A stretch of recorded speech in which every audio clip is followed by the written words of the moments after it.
सबसे मिलकर रहना चाहिए। जय हिंद, जय भारत। और आप देख रहे हैं मेरे साथ CCI न्यूज़ 24 चैनल। मैं हूं आपके साथ दिनेश गर्ग जैन, वही कड़वे सवालों वाला। इस समय मौजूद हूं भारत की राजधानी दिल्ली के अंदर और सराय रोहिल्ला का ये क्षेत्र है। और मेरे पीछे ये मस्जिद आप देख रहे होंगे। हालांकि ये मस्जिद और मदरसा जो है हमें पता लगा दोनों साथ साथ है। और अभी ये काफ़ी चर्चाओं में है इस समय ये मस्जिद दिल्ली के अंदर। क्यों? क्योंकि कहीं ना कहीं इसके अंदर 3 दिन पहले जो वारदात सामने आई थी वो एक 10 साल के मासूम बच्चे के साथ पिछले 1-1.5 साल तक लगातार जो है रेप होने की बात सामने आई थी। इसके अंदर वो रेप हो रहा था और हम लोग यहाँ पर धरने पे बैठे थे। तो अभी ये भाई मेरे को मिले यहाँ पर, इन्होंने अपनी बात रखी। तो मुझे लगा ये कैमरे के सामने आए तो शायद जनता को बहुत कुछ क्लियर हो जाएगा इस मामले में, जो कि अभी तक मीडिया के सामने नहीं आ पाया है। भाई नमस्कार। जी नमस्कार। क्या नाम हुआ भाई अपना?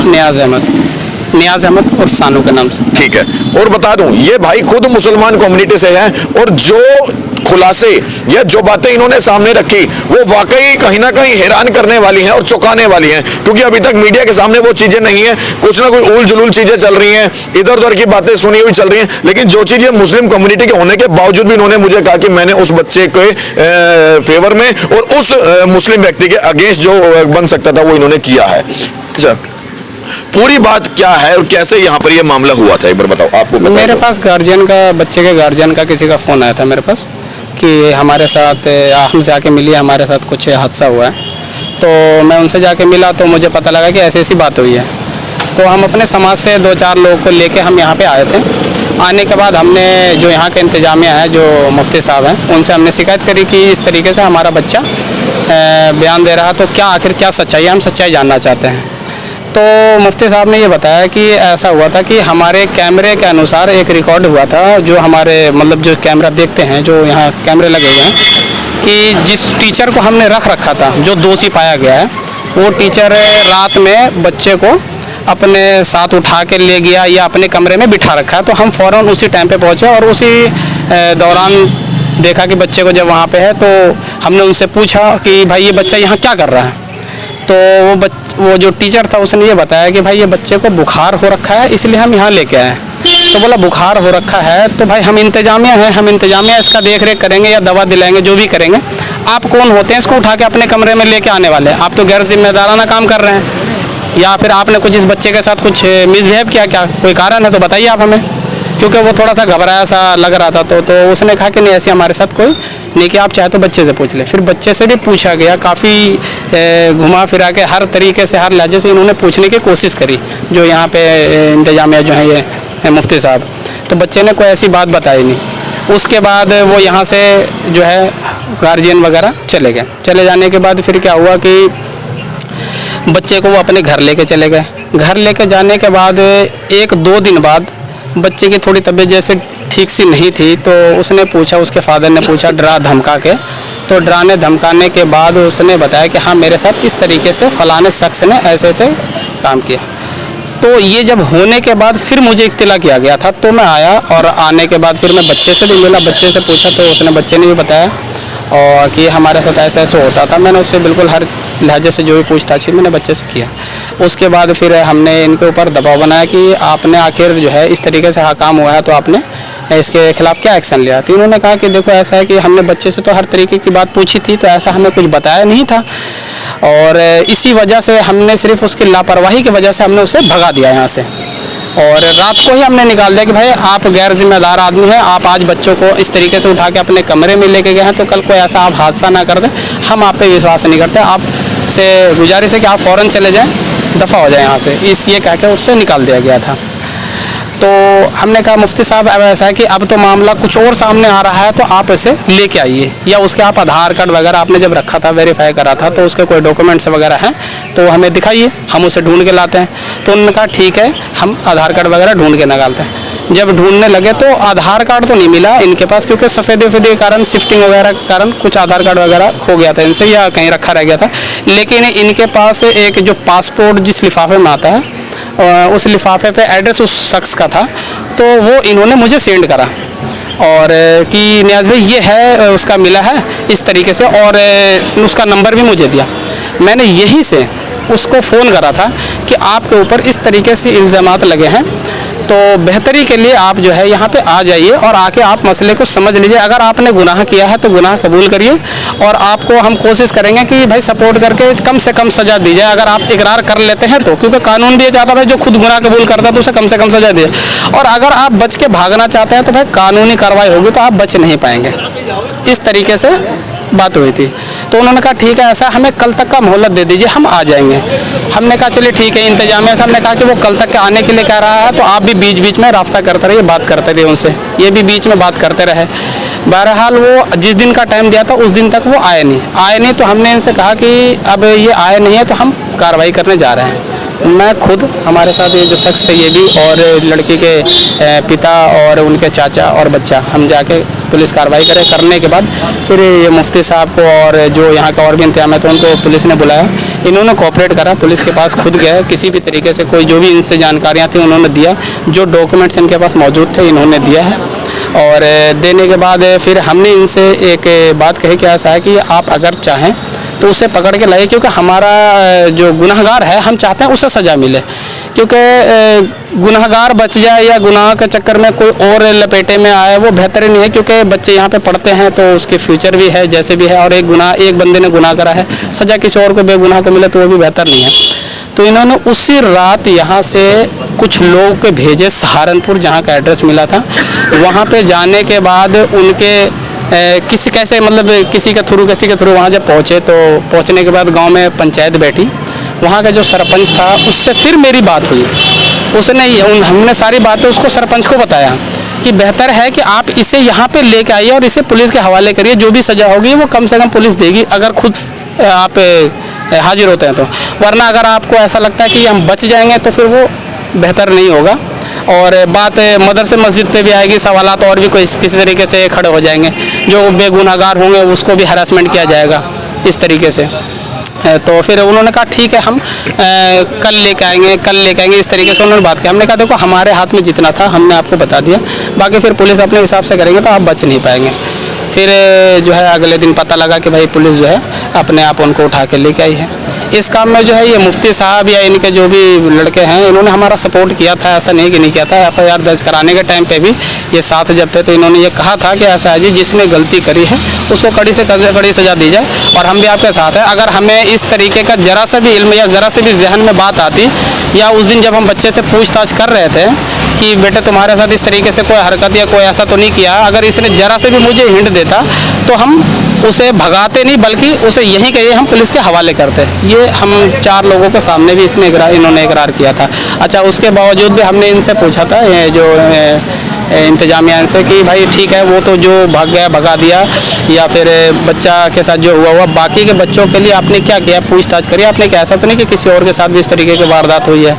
तो इन्होंने भी पूछा था तो कोई ऐसी बात नहीं आई थी। फिर मैंने मैं खुद 5-7 लड़कों को, बच्चों को मैं साइड में ला के एक एक करके कि बेटा तुम्हें जैसे पढ़ने का मन ना हो तो बेशक मुझे बताना, मैं एक समाज सेवक हूँ, मैं यहाँ से तुम्हें निकाल दूँगा। कोई किसी तरीके से तुम्हारे ऊपर दबाव या बंदिश या कोई परेशान या हरासमेंट करते हैं तो इस तरीके से कोई बात नहीं। अच्छा, इंतजामिया से हमने पूछा कि आपने क्या इंतज़ाम कर रखा है, तो इन्होंने यहाँ तक बताया कि हमने जो टीचर जो पढ़ाते हैं हमने उसको साफ लफ्ज़ों में यहाँ तक ये भी कह रखा है कि किसी भी पढ़ने वाले बच्चों से ना आप पैर दबवा सकते हैं, ना आप कपड़े धुलवा सकते हैं, ना आप सर दबवा सकते हैं या सर में तेल लगवा सकते हैं। किसी भी तरीके से आप काम नहीं ले सकते किसी भी बच्चे से, किसी भी अपने चेले से, उस्ताद कोई भी हो तो ये कर सकते। इस बात को पुष्टि के लिए मैंने कई लड़कों से, मुझे ऐसा लगा कि कुछ भी झूठ और सच कुछ भी हो सकता है, तो कोई ऐसा तो नहीं कि बच बचाव के लिए इस तरीके से बात करते हो। तो लेकिन जब मैंने बच्चों से भी तहकीकात करी तो उन्होंने कहा कि नहीं, हमारे साथ इस तरीके से कभी ऐसा नहीं है। सिर्फ़ और सिर्फ ये लड़का जो जिसके साथ ये वारदात हुई और जिसने किया है, तो ये अपने पास जब पढ़ाता था सभी बच्चों को तो इसके ऊपर जैसे कहते हैं ना कि मतलब अपने पास बिठा कर रखता था काफ़ी देर तक इस तरीके से। तो मतलब कि ना पढ़ाई नहीं कर रहा तो भी कोई बात नहीं, इस तरीके से करता था। अच्छा, उस लड़के के पास जब मैं गया था मिलने के लिए तो वो बात भी कर रहा था उससे, जिसने ये काम किया है, तो वो बात भी कर रहा था। तो जिस तरीके से बात कर रहा था मैंने उसकी बातें सुनी थी तो मुझे ऐसा लगा था कि 100% जो है वो दरिंदगी वाला काम करा है उसने। और वो बेकार वाली बातें कर रहा था, बेकार वाली बातें इन द सेंस ऐसे कर रहा था कि जैसे जब इन लोगों ने इंतजामिया ने भगा दिया था उसे तो वो ये कह रहा था कि अब आप उस मदरसे में मत पढ़ने जाना, मैं जहाँ पढ़ाऊँगा या जहाँ मैं दोबारा ज्वाइनिंग करूँगा आपको मैं वहाँ बुलवा लूँगा, वहाँ आ जाना आप। और अगर आपके फादर फोर्स भी करते हैं, यहाँ तक कि उसने ये लफ्ज़ भी कहा था कि अगर आपको बिल्कुल कहेंगे कि मैं तुम्हें मार दूंगा, तुम्हें वहाँ जाना ही पड़ेगा, तो तुम मर जाना, लेकिन उस मदरसे में तुम मत पढ़ने जाना, मैं तुम्हें अपने पास बुला लूँगा पढ़ने के लिए। इन द सेंस कि मतलब वो इंतजामिया से इतना, मतलब इंतजामिया के व्यवहार से जैसे भगा दिया था या मार के भगाया था, किस तरीके से भगाया था ये तो अल्लाह बेहतर जाने, हम कैसे जान सकते हैं। तो उससे इतना चिढ़ा बैठा था कि मतलब, या उसे ये डर था कि भाई वहाँ जाएगा तो मेरी कोई पोल पट्टी ना खोल दे, वो बेहतर वही बता सकता है। ये सोच के जो है वो अपने बचाव के लिए जो इस तरीके से बात वो करता था। ठीक है। क्या नाम बताया था आपने? मेरे को नियाज अहमद नाम है। ठीक है नियाज भाई, थोड़े से कड़वे सवाल रखूंगा, शायद आपको बुरे लगे जी। आप एक मुसलमान हो जी, और उसके बावजूद भी आपने मुस्लिम समुदाय का विरोध किया, मतलब यहाँ पे बुराई का विरोध किया जी। तो आपको कहीं नहीं लगा कि मुझे उनका पक्ष करना चाहिए? ऐसा है कि मैं मुस्लिम समाज का मैंने विरोध नहीं किया, आपको शायद मेरी बात समझ नहीं आई। नहीं, मैं ये कह रहा हूँ आप मुस्लिम समाज से हो जी। और मुस्लिम समाज के व्यक्ति ने इस तरह का घृणा अपराध किया जी, जी। और तब भी आपको एक बार वो लगा नहीं कि मुझे उनका पक्ष करना चाहिए?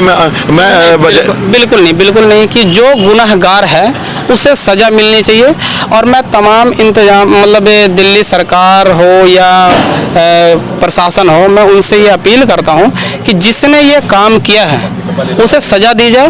और मैं सभी राजनेताओं से खास करके ये अपील करना चाहता हूँ कि जिसने गुनाह किया उसे सज़ा दी जाए, और ना कि अपनी राजनीति सेकने के लिए, राजनीति अपने दाव अपनाने के लिए किसी बेगुनाह को या मस्जिद के ऊपर जो बेकसूर है उसको सज़ा दी जाए। फॉर एग्जांपल, जैसे मान लो मेरी फैक्ट्री में अगर 4 लोग काम करते हैं और अगर एक लड़का कोई चोरी करता है तो हम उसे मार के भगा देते हैं। बाद में पता लगता है कि अगर भाई वो किसी और की फैक्ट्री में जाके भी काम कर रहा है और वहाँ चोरी करता है, तो भाई सज़ा सिर्फ एक को मिलनी चाहिए, ना कि जो 4 मेरे पास काम कर रहे हैं उनको मिलनी चाहिए, या मेरे फैक्ट्री को दूसरी दिया बात जाए। या फिर मुझे आपने बताया कि आपके पास फोन गया और आपके बताया गया कि ऐसे यहाँ पे ऐसे बात हुई है, तो आपके पास फोन क्यों गया? आप इस समाज के क्या हो? मैं करोलबाग विधानसभा से उपाध्यक्ष रह चुका हूँ आम आदमी पार्टी से, और मैं समाज सेवा में अपना सारा दिनचर्या जो है बिताता हूँ। और किसी की भी कोई इस तरीके की परेशानी होती है तो मैं बेखौफ बेझिझक जो है मैं समाज नहीं देखता। यहाँ तक कि कई बार हमारे जो पार्टी के जो नेता होते हैं वो ये कहते हैं कि भाई नियाज भाई से कुछ सीखे कि मंदिरों में भी जाके लाइट लगवाते हैं, कैमरे लगवाते हैं, ये मस्जिदों में भी लगवाते हैं। तो मैं इन पे विश्वास नहीं रखता।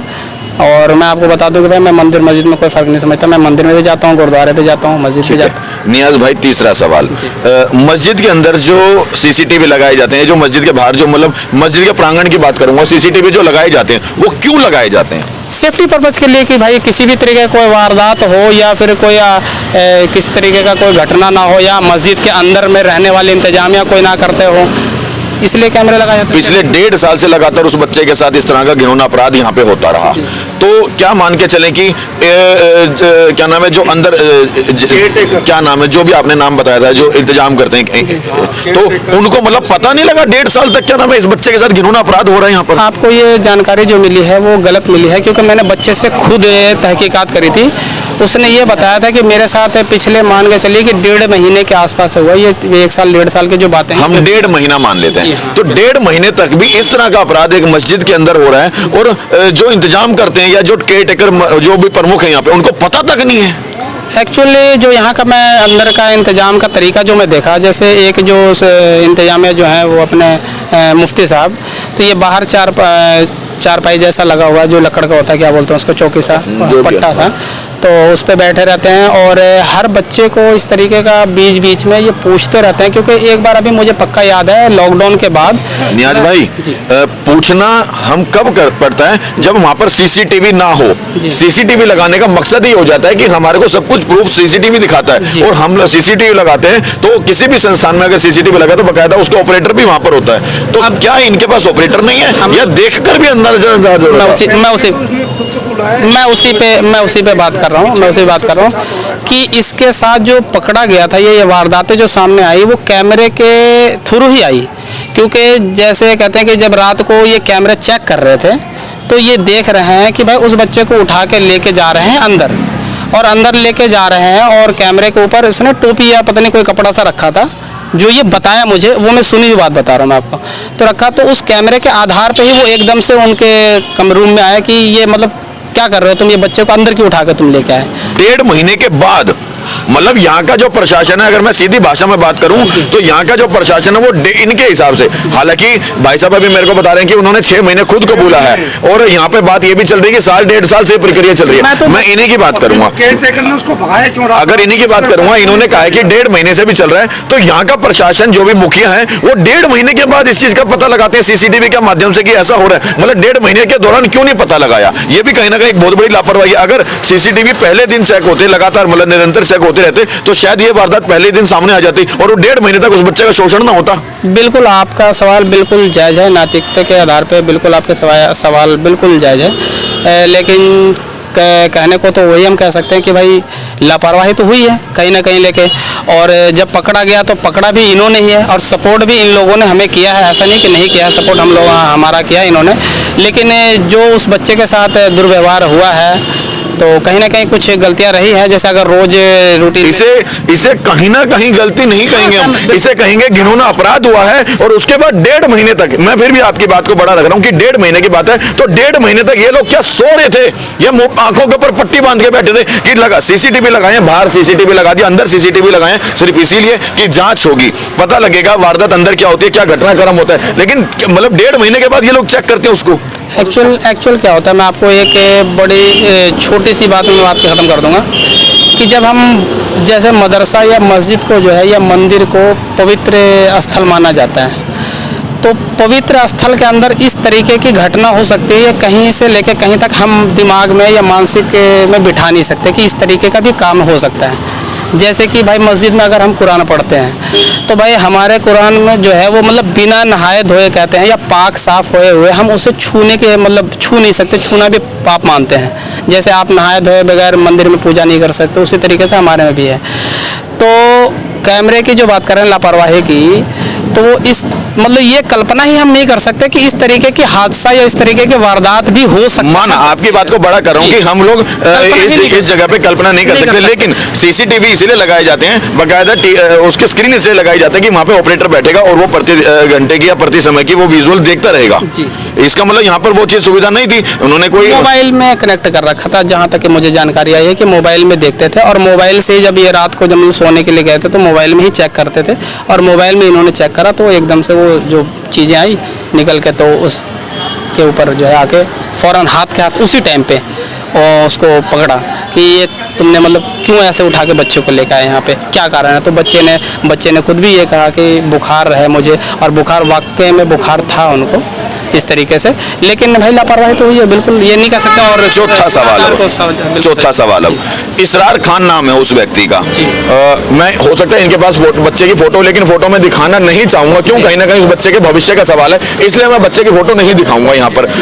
इसरार खान नाम है उस व्यक्ति का, उस व्यक्ति का तो नहीं, हैवान का, जानवर का और अपराधी का। बिल्कुल क्या होना चाहिए ऐसे व्यक्ति के? बिल्कुल फांसी की सजा दी जाए। और मैं तो ये कहता हूँ कि फांसी की सजा जो है या उम्र कैद की सजा जो है, मेरे हिसाब से यहाँ के कानून व्यवस्था के हिसाब से जो है वो ठीक नहीं है। अगर वो इसरार खान आपके सामने इस समय आ जाए तो क्या करोगे? और आपका बच्चा होता वो, तो आप क्या करोगे? मैं अपने बच्चे के हिसाब से नहीं, मैं इस हिसाब से मैं सजा देने के हकदार, अगर मुझे सजा देने का, दंड देने का अगर मुझे राइट्स मिले तो मैं उसे इस प्रकार की सजा देना चाहूँगा कि उसे बीच चौराहे पे किसी भी जगह पे खड़े करके या तो गोलियों से छन्नी कर दिया जाए या तो पत्थर से मार मार के और लाइव टेलीकास्ट किया जाए। मैं आप सभी एंकरों से ये गुजारिश करूँगा कि जिस प्रकार हम किसी भी चीज़ को हेडलाइन करते इतना ज़्यादा दिखाते हैं, आलू महंगे हो गए, प्याज महंगे हो गए, उसको इतना हम हाईलाइट करते हैं, इस प्रकार के जो मतलब दुष्कर्म करते हैं हम उसको इस प्रकार के सजा देके हम हाईलाइट क्यों नहीं करते हैं? इससे क्या फायदा हमें हो सकता है कि भाई जो अगला किसी और